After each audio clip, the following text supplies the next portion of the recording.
शलोम, सभी को जय मसीह की। और मैं शेयर कर रही हूँ रोमन्स चैप्टर 3 वर्स 21 to 24। रोमियो की पत्री उसका 3 अध्याय 21 से 24।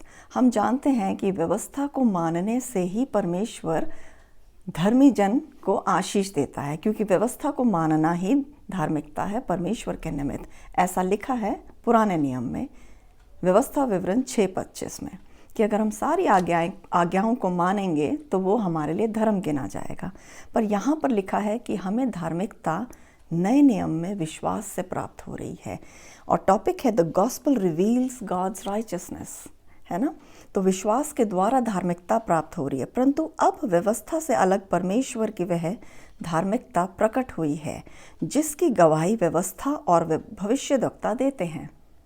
और वो कौन है?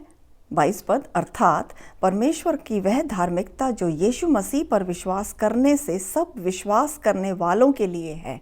यीशु मसीह पर विश्वास करने से सभी विश्वास करने वालों के लिए है, क्योंकि कुछ भेद नहीं। 23 पद, इसलिए कि सब ने पाप किया और परमेश्वर की महिमा से रहित हैं। क्योंकि हम सब ने पाप किया, हम उस पाप की अवस्था में थे जिसे हमें निकाला गया है, पर अब हम उस अवस्था में हैं ही नहीं, क्योंकि परमेश्वर ने हमें विश्वास से धर्मी ठहराया है।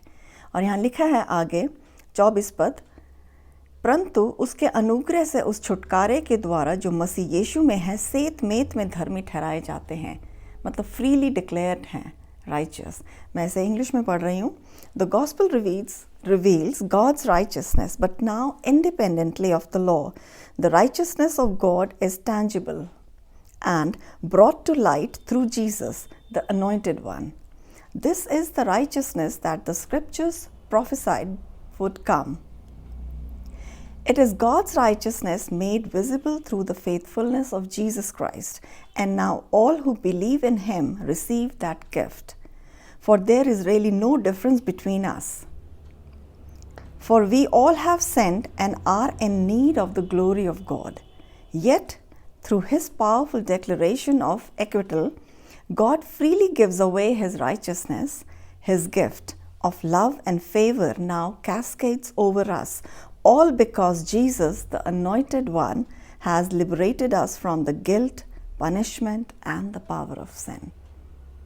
प्रभु का धन्यवाद करें इस बातों के लिए, इन वचनों के लिए, क्योंकि ये सत्य है और इन सत्यों को हमें ग्रहण करना है। इंटेलेक्चुअली अंडरस्टैंड नहीं करना, इन्हें स्पिरिट में रिसीव करना है, अपने हृदय में लेना है, इन्हें समझना है और इनको विश्वास के साथ अपने अंदर घर करने देना है।